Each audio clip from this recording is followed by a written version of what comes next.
चुनाव हो और चुनाव में कोई विवाद ना हो, ये तो हो ही नहीं सकता। चुनाव में कभी नेताओं की हमजोली होती है तो कभी खून की होली होती है। ऐसी ही एक होली अपने हरियाणा में भी खेली गई थी। रोहतक की विधानसभा सीट महम में 1990 में हुआ उपचुनाव देश का सबसे खूनी उपचुनाव माना जाता है। इस कांड के कारण महम चौबीसी पूरे देश में बदनाम हो गया था। हरियाणा की बड़ी घटनाओं में शामिल महम कांड में 10 लोग मारे गए थे। आय से अधिक संपत्ति मामले में सजा पाने वाले हरियाणा के पूर्व सीएम ओम प्रकाश चौटाला का महम कांड से इस कांड से बड़ा गहरा नाता है। वो भी आज आपको बताएंगे, बस बने रहिएगा एसएनए के साथ। नमस्कार, स्वागत है आपका एसएनए में। भारत आज का वो शो जो खबरों का विश्लेषण करता है। और खबरें कौन सी? वो राजनीति की खबरें होती हैं जिन्हें आप तफसील से जानना चाहते हैं।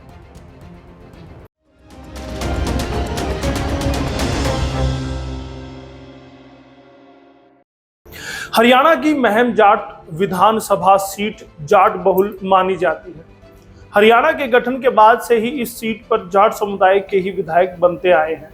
देश के उप प्रधानमंत्री रह चुके चौधरी देवीलाल 3 बार यहां से विधायक बने थे। देवीलाल के बाद ओम प्रकाश चौटाला ने संभाली थी विरासत। 1989 में ताऊ देवीलाल जब देश के उप प्रधानमंत्री बने, उनकी जगह चौधरी ओम प्रकाश चौटाला प्रदेश के मुख्यमंत्री बन रहे थे। उस समय चौटाला विधानसभा के सदस्य नहीं थे। नियमों के तहत मुख्यमंत्री बने रहने के लिए 6 माह के अंदर यानी 6 महीनों के अंदर उनका विधानसभा का चुनाव जीतना अनिवार्य था।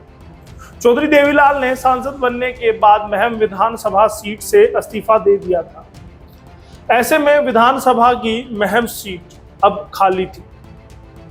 अब 10 पॉइंट्स में जान लेते हैं पूरा घटनाक्रम क्या था।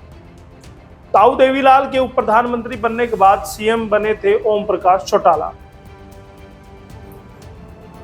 चुनाव लड़ने के लिए उन्हें 6 महीने के अंदर ही विधायक बनना था। ओम प्रकाश चौटाला ने महम से अपना नामांकन पत्र दाखिल कर दिया। चुनाव आयोग ने महम विधानसभा का उपचुनाव कराने के लिए 27 फरवरी 1990 का दिन तय कर दिया था। ताऊ देवीलाल के करीबी व कांग्रेस के मौजूदा विधायक आनंद सिंह दांगी ने हरियाणा कर्मचारी चयन आयोग के चेयरमैन पद से इस्तीफा देकर महम से निर्दलीय उम्मीदवार के तौर पर नामांकन दाखिल कर दिया। चुनाव आयोग ने धांधली की शिकायतों के मद्देनजर 8 मतदान केंद्रों यानी बूथों पर, जिनमें बैंसी, चांदी, महम, भैणी, महाराजपुर और खरेंटी में पुनर्मतदान कराने का फैसला कर लिया। 28 फरवरी को सुबह 8 बजे बैंसी के राजकीय कन्या हाई स्कूल में पुनर्मतदान के लिए वोटिंग शुरू थी। शमशेर सिंह अहलावत, अभय सिंह चौटाला, भूपेंद्र सिंह उर्फ भूपी निवासी दरियापुर व अन्य लोग वाहनों में वहां पर पहुंचते हैं, यानी कि गाड़ी से वहां पहुंचते हैं। मतदान केंद्र में जाने की बात पर उनका आनंद दांगी के भाई धर्मपाल दांगी के साथ झगड़ा हो जाता है। फायरिंग हुई और धर्मपाल के साथ खड़ा दलवीर वहीं पर ढेर हो गया। इसके बाद आम लोगों पर भी फायरिंग हुई, जिसमें करीब 10 लोग मारे गए थे। वाहन में सवार होकर आए लोगों ने की थी फायरिंग। भिवानी जिले के गांव खरक जट्टान निवासी रामपल ने याचिका दायर कर बताया था कि वह 27 फरवरी 1990 को हुए मतदान के बाद शाम करीब 6 बजे अपने परिवार के साथ घर में बैठे हुए थे। उसका बड़ा भाई हरि सिंह भी मौके पर मौजूद था। तभी वहां पर पंचायत उम्मीदवार यानी कि पंचायती उम्मीदवार के तौर पर जो मैदान में थे आनंद सिंह दांगी पहुंचे। उन्होंने हरि सिंह से अगले दिन सुबह होने वाले पुनर्मतदान के लिए प्रचार में मदद करने की अपील की। हरि सिंह दांगी के साथ चल पड़े। 28 फरवरी को सुबह 8 बजे बैंसी के राजकीय कन्या हाई स्कूल के गेट पर वो पहुंचे। पूर्व मतदान के लिए वोटिंग शुरू हो चुकी थी। हरि सिंह स्कूल के गेट पर खड़े थे। अचानक 3 वाहन आए, स्कूल के गेट पर वहां पहुंचे और बूथ में प्रवेश करने को लेकर हुआ था दंगा फसाद। यानी कि ये पूरा बवाल उस स्कूल में जो मतदान केंद्र बनाया गया था वहां पर घुसने के वजह से हुआ था।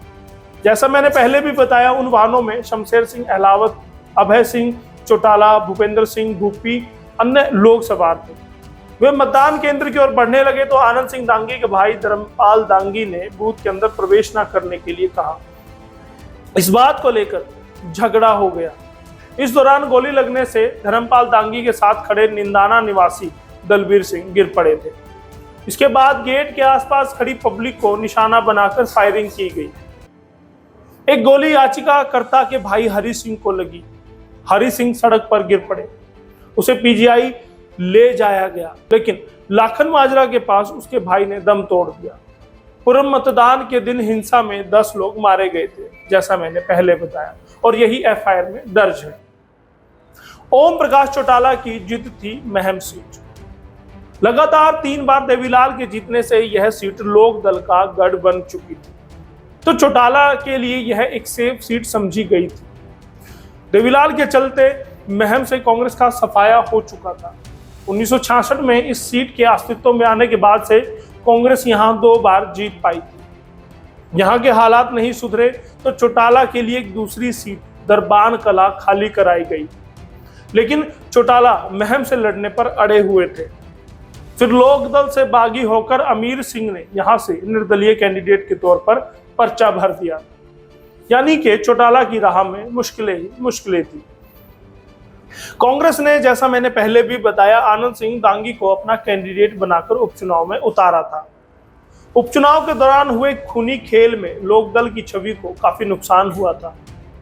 नतीजतन दांगी जीत गए। इतिहास में यह पहली बार हुआ था कि यहां से लोकदल का कैंडिडेट नहीं जीता था। चौटाला फिर कभी यहां से नहीं लड़े। एक पुलिसकर्मी को भी चुकानी पड़ी थी अपनी जान की कीमत। पुलिस को भी इस खूनी चुनाव में कीमत चुकानी पड़ी। गांव बैंसी में जब डांगी समर्थकों ने अभय चौटाला को निशाना बनाना चाहा तो वे भीड़ से बचकर पुलिस मुलाजिमों के साथ एक प्राइमरी स्कूल में छिप गए थे। यहां पर एक पुलिस मुलाजिम हरबंस सिंह को अभय चौटाला के कपड़े पहनाने के लिए दबाव दिया गया, जिसको बाद में अभय समझकर भीड़ ने मौत के घाट उतार दिया, जिसके केस में आज भी अभय चौटाला पेशियां भुगत रहे हैं। अब सच्चाई क्या थी वो हम नहीं जानते, लेकिन आरोप अभय चौटाला पर लगे। जब भाजपा ने कहा, अतीत आया सामने। इंडियन नेशनल लोकदल के प्रदेश महासचिव व नेता प्रतिपक्ष अजय चौटाला व अन्य को महम कांड के संदर्भ में कोर्ट द्वारा किए गए नोटिस में भाजपा सरकार का हाथ होने के लगे आरोपों पर मुख्यमंत्री मनोहर लाल के मीडिया सलाहकार यानी तत्कालीन मीडिया सलाहकार राजीव जैन ने खंडन किया था। उन्होंने कहा था कि प्रदेश सरकार का इस मामले से कोई लेना देना नहीं है।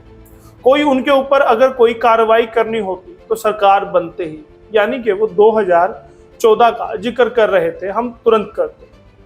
राजीव जैन ने कहा कि जब इंडियन नेशनल लोकदल की सरकार थी तो लोगों पर केस बनाकर उन्हें किस तरह से प्रताड़ित किया जाता था। उन्होंने कहा कि अतीत कभी पीछा नहीं छोड़ता और अपराध कभी भी नहीं छुपता है, वह कभी ना कभी सामने आ ही जाता है।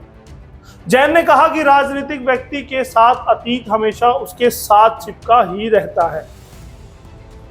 उन्होंने आगे कहा कि महम कांड के बाद मीडिया ने उनकी सरकार की किस तरह से छिछालेदार की थी वो याद होना ही चाहिए, और आज वही दिन फिर दोबारा से बाहर निकला है। यानी कि जब सम्मन आ रहे थे अभय चौटाला को, उस पर उन्होंने सफाई दी थी और कहा था कि आईना इनेलो को देखना चाहिए। उन्होंने जो कर्म किए वही लौटकर आ रहे हैं।